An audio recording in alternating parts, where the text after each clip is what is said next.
ng laban ng Minana Evos at AP Bren, pero history ang itatatak nila sa pagpasok ng game number 2. Ano nga ba mga i-expect natin at sinong makakalamang sa early game? I'd say gold lane matchup. Usually lumalamang ang Layla against most of the gold laners in the current patch right now. Pero in terms of mid game, kailangan pa rin isipin ng Minana Evos dito yung existence ng damage on the side of AP Brent. Kasi kahit sabihin mong may pang-protect ka ng turtle with the heavy spin, yung snipe na laging pinapair up with the retribution, nakakatakot pa rin yan. Also, just snowballing overall is just so much scarier on the side of AP Brent. Yeah. Isipin mo pa, kung ikaw ay si Doming ngayon, meron mang Gigi, grabe naman yung presence. Yun lang. Teka lang! Wow, first blood! Talagang agresibo si Lancy dito, ha? Na-carry over yata yung gigil nung game number 1 na parang ngayon pa lang gusto na niyang hanapin si Kapitan. Malaking malaking question mark yun for AP Bren. Usually you pick up the Novaria to counter the Lilia in terms of matchup. Pero to get the first blood, actually binali na ng Minana Evos yung first blood ratio ng AP Bren. Ayaw nga, no? This is the first time na hindi makakuha ng AP Bren yung first blood na yun.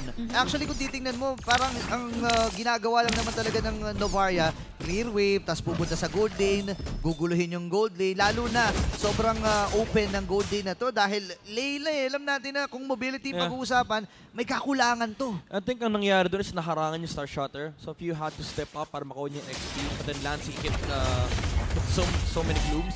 Kaya naman napatay niya si Futon. And nag-level 2 rin kasi. Okay, a Praises Rat from Kyle TZ. Ngayon, Lancy, magpapa-level 4 lamang siya. Actually, kung titignan mo, hindi aabot ng level 4 itong si Few eh. Yeah. So, may kalamangan talaga habang doon sa may taas. Okay, hinahanap ngayon si Kirk na medyo kanina ay nagiging maganda ang kanyang lading kontra dito kay Flap. Pero grabe na ang naging pag-antabay doon ngayon.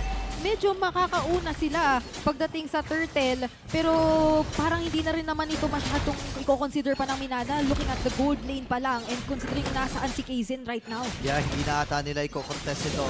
Kung gugustuhin man nila ay hindi pa rin naabot itong si Kaizen. Ngayon magdedesisyon na lang siya na unahin itong orange buff, pero kasi nandyan si Flap eh. Yeah, honestly, I think maganda yung decision dito ni Kaizen na mag-farm na lang, pataasan niya kanyang golden XP. Gandang pin mula kay Kaizen. Ako si Spider-Man ngayon ang mabibigyan doon sa baba. Tapos dito naman sa itaas, tignan natin dahil si Pew ang nakakuha ng orange buff. Pero si Kyle TZ ay naging kapalit this time. So kahit pa paano, na-deny pa rin naman ng AP Bren pero nawala yung jungler nila. Oh no. Babalikan ko lang yung sinasabi ni Wolf kahapon na level dependent itong isang Akai. So ngayong nauubusan siya ng resources, mas mahirap ito para sa Minana Evos. Pero maganda naman na shotdown or napatay nila itong si Kyle TZ habang si Ogen naman ay bababa rin sa almost 30% yung kanyang health. De-decision na mag-TP out pero hindi pa pala tapos yung bakbakan dito sa top.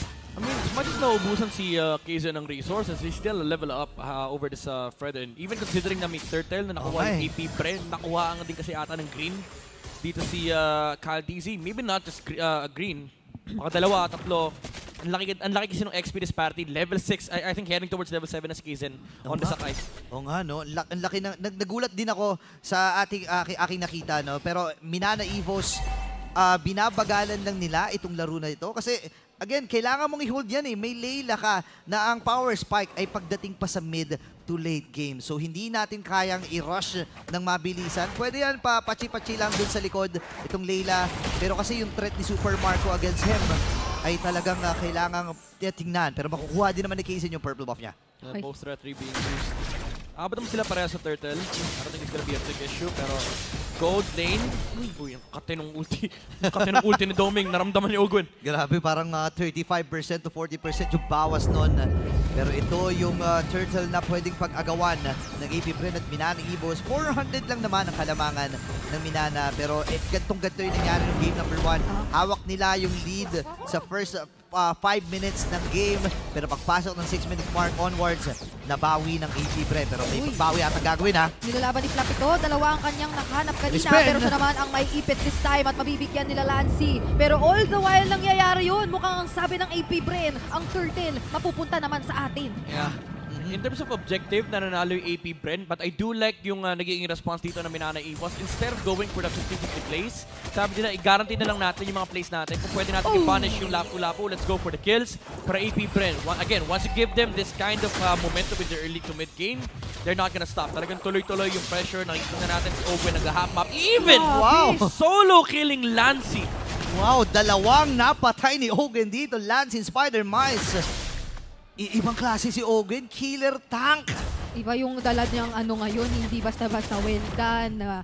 Baka talagang napaka-agresibo ngayon na Arlott on the roam.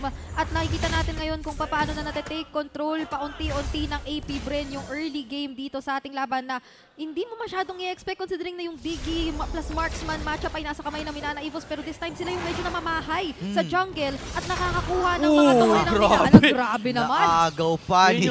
Yun yung sinasabi natin kanina, yung snipe combo. Oh, no.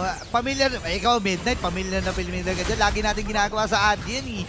Diba? So, napakasarap niya sa feeling. Yung burits, ready ba? Ready. Ready. Baril 1, 2, 3. Okay, sige. Ganun na nangyayari. At yun yung ginagawa ng AP Brand ngayon against Minana EVOS. Oy, by the way, available na rin yung BOD or Blade of Despair para dito kay Super Marco. Bagsak na rin yung Torre niya dun sa may top. Kahit pa paano, may trade pa rin na ginawa ang Minana dun. Yeah, tulad ng sabi mo kanina, medyo na ma-master ng Minana EVOS yung concept ng trading. Like AP Brent, they are forcing a lot of objectives against them, pero lagi namang may work around against that. Laging may part ng mapa na kung saan may makukuha ka, whether it's farm, tower, or yung mga camps ng mga junglers. Minana EVOS seems to always find these trades against AP Bren. But now they are sort of like positioned on the bottom lane. AP Bren hawak nila yung kalahating part ng mapa natin dito sa may top side. Which is, fortunately for them, nandito yung turtles. Yeah, ibibigay nata nila to. Kirk ay nakasilip lang. Andun yung kanyang mga sapak. Pero parang may ipit ata siya. Si Kazen din ay hindi pa nila alam kung nasaan, pero medyo napupoke na ngayon si Kirk. Flap TZ rin, nagpaparamdam doon at nabisyunan ng asin ng lahat. Kazen nga lang may iwan yata rito, pero makakatap din naman papalayo. So binalik! Dinala pabalik doon ng final slash ni Ogwen. So mukhang sabi ng Minana ay hindi na muna natin ilalaban ulit. Irarush na to ng AP Bren. Pero sa mga ganitong klaseng tagpo, Midnight, paano ba makuklose ng Minana yung gap na nabubuo na ngayon ng AP Bren? I think you still have to wait for the timings. Di pwedeng puwersahin. Kailangan yung concept ng paglaro ka sa timings mo. You have to play for the window where you're strong. Against this lineup of AP Bren, the thing is, even if sabihin natin, as much as gusto gamitin ng Minana EVOS yung Layla nila, may mga jumps din kasi na nag-exist mula sa AP Bren. Nandiyan yung lapu-lapu, you also have to consider yung snipe na mga galing kay Super Mario tsaka pati kay Few, and also yung final slash play that will come out from Ogwen. Pero there will come a point in time na habang sinasara mo yung gap against this Layla, is mararamdaman mo yung damage output ng mga bomba, yung mga glooms, and of course, yung poke damage yung mga galing kay Pakito, and the attack damage coming down from the Layla as well. So kailangan din talaga mag-relax ng Minana EVOS dito. Hindi nila pwedeng pwersahin yung mga bagay-bagay. Maybe go for the trades, go for the opposite side of the map play, na kung nasan man yung AP Bren, let's say, na stop lane sila, doon ka sa may bottom lane, make space for this Layla. Yeah. Nakikita mo rin yung protection, pero sakit yung damage, ha? Grabe naman yun. Naramdaman nila. Ginulat na naman tayo at maging yung mga Star Shatter na nagmumula kay Fury ito, dire-diretso lang ang pagpapatama. Gustong depensahan ito ng Minana, pero dito naman sa kabila si Kazen ang tinatry hanapin din at hindi pa papauwiin ni Few. Sakit sa ulo niya, literal. Gusto lang naman mag-recall ni Lancy. Yun nga eh. Alam mo yung ganyan pala pakiramdam maging cue ball. Yung sinasargo ka lagi. And ito yung mahirap na part sa Minana eh. No? May timers kasi sila na inaantay, which is yung Layla. Kaya lang ang problema, kailangan nilang proteksyonan yan. Novatrix combo ang ating makikita dito mula sa AP Bren. Andyan yung snipe, andyan yung star shot. Pero oy! Naku, naabangan dun sa likod. At saktong-sakto lang nawala ng black shoes. So talagang si Lancy muli ang naging punteriya this time at mukhang kuha na yata ng AP Bren yung mid lane turret. Paulit-ulit na natin nakikita tong pressure sa may mid lane. It forces out reaction to defend this. Minana EVOS, they put 2 to 3 heroes here. That means na yung side lanes na open up talaga. Nakita natin kanina si Flap TZ na tumulak ng isang tore na walang contention mula sa Minana EVOS. And ang ginagawa lang ng AP Bren is tinatayuan lang ng Super Mario pati Ogwen yung tower sa mid. Yun nga, nire-renner na nga ni Super Marco. Nainip na siya eh. Ang tagal ng mga minions eh, pero mabilis na kukunin ng AP Bren ang unang lord ng ating game. Ayan na, ito talaga yung plano nila. Sniper, Beatrix, Heptas. Build pa lang alam mo na eh. Naka-Heptasis yung Beatrix, Hepta, BOD, Maleficor. Walang DHS. Ang plano natin dito is tutukan mo, babaraling ko. Kailangan maitutok talaga na maigi dahil parang base din sa sinabi rin kanina or napag-usapan nyo, iniisip ko rin na parang gusto sana ng AP Bre dito i-all in eh. Yung makalapit kay Ogoy pero aray. Ayun pa pala. Oo nga. Layla being picked for that. Oo nga, hindi pa natin nakikita yung Yin camera. Pinakamalapit niya nung season 9 eh, kaso ban. Hindi pinik. Okay. So, ngayon, at least, history pa rin na namapik itong Layla na ito. Pero, Sayang. oo nga, tama. Pero ngayon hindi pa to tapos. Kasi Minana Evos, kailangan nilang dumipensa. Masakit na rin yung damage actually ng mga glooms. Aray! Pero ang sakit! Hindi rin umabot doon yung final slash pero nandun naman si Flap TZ para lumikod din. Kaso siya naman ang ipitin this time at mukhang bibigyan nila Domeng. Nabawasan ng isang miyembro ang AP Bre pero si Kapitan hindi din natantanan yung mga napaka-low on HP na miyembro ngayon ng Minana Evos. At gusto pa yata niyang patamain this time pero maiiwasan naman. Tapos dito kasi si Kaizen, ang kanilang pinupunterian, knockout strike mula kay Kirk. Pero hindi siya makakatakas! Grabe, pinagpapatuloy talaga nila rito para ma-secure o makuha at ma-expose lahat ng inhibitor turrets this time ng Minana Evos. Kumakatok na literal ang AP Bren. Nandito na sila, binibilisan na nila yung Kyle. at ang sakit na rin ng mga pinapatamang Nibiru dito ni Super Marco. So ngayon, nararamdaman na natin, Oh my gosh. medyo naiipit na naman ang Minana Evos. Grabe, isang Star Shatter, half HP. Yung Grabe. Digi, wala pa dyan. Yung sniper.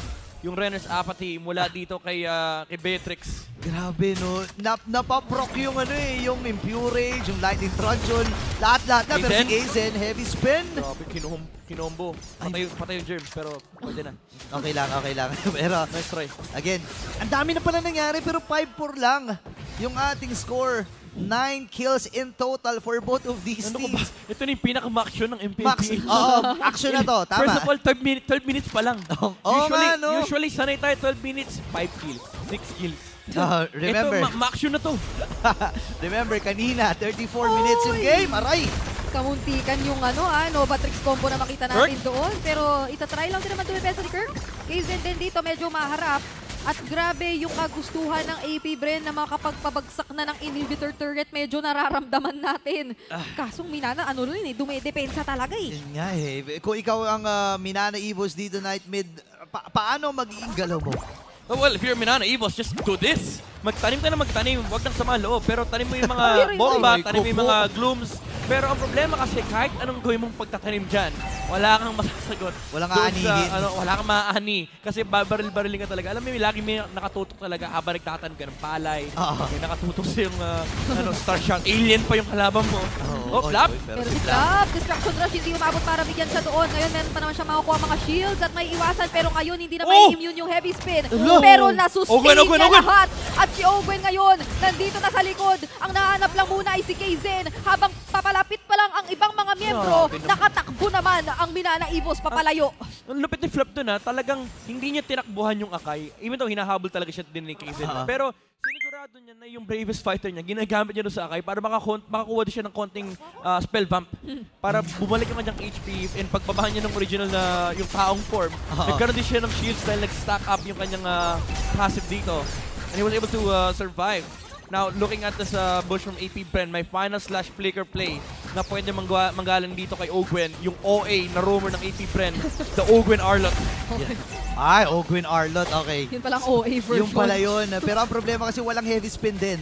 Itong si Kaizen. Ayun, available na. Pero dun sa taas, yung Lord lamang ang kanilang pinunteriya. Pero mapaparay ka talaga dun sa Novatrix combo eh. Ramdam ko eh. Unti-unti na nating nakikita na tinatry naman din makaipon ng damage yung dumipensa dito ng Minana, pero AP Bren tuloy ang gigil para makakuha ng mga gusto nilang kuhain na torre. Madidepensahan naman kahit papaano pero nire-renner lang talaga ni Super Marco. Sabi ni Marco, okay lang yan. Kahit abutin tayong siyam-siyam dito. Mababasag din yan. Sinasalo na lang yung... Actually, sinasalo na lang even Flap TZ yung mga tanim-tanim eh. Dito ni Spider-Man. Akala ko magtanim may D-Biro eh. Pero ito palang laban na pinapamalas dito ng AP Bren. Ogwen sabay. Kaizen, walang heavy spin. Mukhang mahanap, hindi inabutan. Nasa tuktok nung nung ano ba yun? Nung espada? Spear. Kamunti ka na sana. Super Marco! Ni-renner na lang. Oh my Aray ko. goodness. Kung saan ang gagaling yung mga damage mula sa AP Bren. Butas yung sapatos ng Lilia, men. Napablaxious bigla eh. Ang mahirap ito para sa Minana Evos pero hindi pa rin imposible. Nakakadepensa sila, nakaka-item na rin naman going for a BOD para dito sa isang Layla. Napilitan na mag-Twilight Armor yung, Oo, yung Akai para at least bawas yung nuke damage. Napilitan din mag-times journey doon si Spider-Man. Yung shield. Yung AP brand dito, hindi na 5v5 yung gusto eh. Nagpa-firing range na lang sila eh. Ay. Ay, ko po. Alam mo yung ano na lang, yung pabaril-baril na lang sila. Oh. Wala nang clash-clash. Si Ogwin na lang yung naglalaro dito eh. Yung parang ano bang angle mahahanap ko dito ng final slash. Sa totoo lang, no? Ganun na lang ginagawa ng Si Flap TZ naglalaro, chase the bunnies na lang. Ibang laro, pinapamalas nila. Pero makikita natin si Handcam. Oy, Talagang nako! tutok-tutok sila rito, ha? Meron na namang nahabutan, pero hindi naman na-burst down doon si Lancy. And gusto lang din naman kasi talaga ng AP Bren, kunin na itong inhibitor turret. In fairness, mahirap din talaga pushan yung base ng Minana Evos considering na maganda yung wave clear nila. First of all, yung ultimate pa lang ng Lilian, ang laking wave clear na niya. And then you also have to deal with the bombs, yung gloops, and also yung mga knockout strike combo na nanggagaling mula dito kay Kirk. Pero this Lord, I think this should be free for AP Bren. There's no way Minana Evos could actually go out. Kita sila nung Novaria. Unless talaga ipilit nila and there's a chance AP Bren turns this fight. Yeah, may heavy spin naman na. Ay, wala pang heavy spin na available si Kaizen dito. Lord ay kukunin na ni Kyle TZ. Pero narito na ang mga bees. Pinilit niyang itont saglit tapos bumalik para sundutin at Sinundot i-retry lang. yung Lord. Hindi nga niya na-retry eh. Oh, hindi ang na-retry niya yung Akai eh. Yung Akai pa eh. So kahit pa paano na-manage pa rin yun ng AP Bren para kahit na may mga gusto na sanang magpumilit, in the end, sa kanila pa rin napunta yung objective. Yeah. 10k gold lead for AP Bren. Full item for the Beatrix. Novaria, patapos na yung kanyang probably Divine Glaive para mas mataas yung damage output niya with the Star Shutter. Pero again, that is gonna be limited by the Akai. Kung si Akai man yung target, at least yung nuke ay 800 damage. Pero yung other remaining heroes on the side of Minana Evos wouldn't have the same feeling about the Star Shutter. Kailangan ng kumapit ng mga tigre. Magsisimula na ang bees. Kaizen dito heavy spin. Gagamitin na niya. Pumasok na rin doon. Lop! Si Super Marco. At ngayon nakikita natin na kinakailangan mag-flicker out ng mga miyembro ng Minana Evos dahil napakasakit ng damage na Boy, nagaling Lord. dito sa mga miyembro ng AP Bren. Gusto na nilang tapusin ang laban na ito pero iniisa-isa muna nila yung mga miyembro ng Minana. At ngayon todo depensa rin naman na nakikita natin mula sa kanila. Kaya hindi pa nila bibitawan Oy, basta-basta si itong Domin. base. Kahit kanina pa talaga kumakatok ang AP Bren at gusto nang tapusin sana. Hindi pa sila tapos dito, ha? Flap TZ papasok na Oh! rin. Novatrix combo na naikumpleto sa may final slash pa para makaabot ng dalawa. At tapos binuhusan ng Nibiru's Passion at mukhang ngayon, ito na yung access ng AP Bren para paigtingin, para panindigan at panghawakan yung mga 2-0 streak na meron sila. Wow! Kakaibang laban ang ipinamalas ng dalawang kukunan na to. Ngunit sa huli, AP Bren pa rin ang mananaig. Tuloy